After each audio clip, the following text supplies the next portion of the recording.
Ag AM in Kansas is brought to you in part by Sure Crop, liquid crop nutrition delivered right to your farm.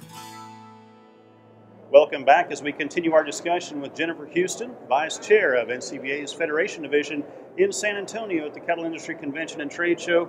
Jennifer, you referenced the opportunity for the different segments within those different committees and structure that the Beef Checkoff is working on now. Have we had enough time with that new structure to start seeing some of the benefits from it?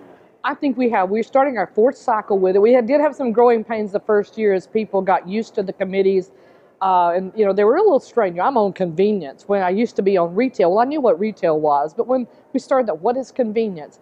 But because they're sort of key to the demand drivers, but we've also evolved over the last couple of years. For example, convenience and taste share a lot of the same strategies and tactics. So for part of the meeting, convenience and taste are actually going to meet together so that they can hear the same information. They'll meet separately to make their priorities, but a lot of the information applies to both. So we're continually evolving the committee structure to make it better for our producers. And ultimately, the biggest goal is to reduce repetition, but make sure it's a unified picture of beef that we're providing. Absolutely. We want to hit as much as we can, but we want all of our contractors to have that unified message of what beef is: a safe, wholesome, nutritious product that's reaching our target audience. And so they've been very good. We had first time last summer, we had a new feedback system where we actually not only scored, we asked them to put written comments. And at the operating committee, that was the most valuable tool we've had in years to really see what the comments were and how our contractors responded between the summer conference meetings with their committees and what they presented in their final AR. They really responded and gave us much more what we needed to make decisions on these dollars at the operating committee level. And exciting things that the Beef Checkoff can be very proud of, the kind of innovation and research that's been done in the past, building on that and moving into the future. Oh, absolutely. Research is a key to what we do. You know, the BOLD study, we've tried to present that to dietary guidelines. It's research. It's used widely.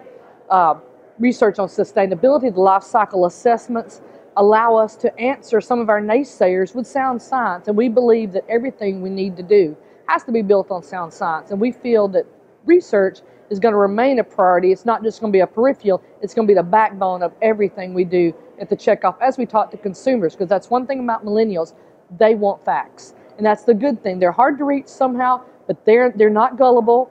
They want to know the facts. And if you can give them those facts, then they're going to be on your side and they're going to buy into what you're trying to do with them. And the relationship builds and builds. And certainly another point too, that would be that they like a face and a name to go along with that, and that's where producers really can help us in that regard as well. Yeah, we're talking about telling our story all the time and starting a conversation and getting a dialogue going, because they do want to know who's raising their beef, how they're raising it. That really resonates with them, that you're up in the middle of the night pulling a calf, or you've got a baby calf in your kitchen. That resonates with them because that shows the care and the time that you're putting into the food that you're producing for their children as well as for your own children. And the biggest thing to remind producers is that we all have a choice in that checkoff that we pay. Your voice can be heard if you take that initiative to talk to the people and get that ball rolling. Absolutely. It's one thing about social media. We can all talk. And I've seen people on social media the last year or so that didn't know a thing about it, but that's still their story. It doesn't matter whether you're 18 or 85. You can tell your story, and that's the whole point. Kim Brackett, our chair on the Beef Board, talks about elevator speeches. You know, have a few points prepared that when you're sitting by someone on an airplane or you're standing in the grocery store line, that you can tell them a little bit about beef and the Checkoff. Not as much the Checkoff, but what beef can do for you nutritionally and how we raise it and how it is a safe and wholesome food. Our thanks to Jennifer Houston, Vice Chair of NCBA's Federation Division, for joining us at the Cattle Industry Convention and Trade Show in San Antonio. I'm Dwayne Taves. Have a great day.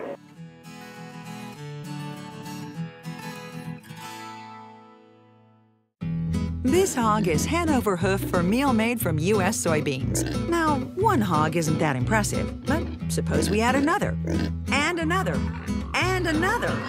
Before long, you've got billions of hungry customers around the world all clamoring for the same thing: our soybeans. Learn more about the billion-dollar appetite of animal agriculture at BeyondTheElevator.com. Brought to you by America's soybean farmers and their Checkoff.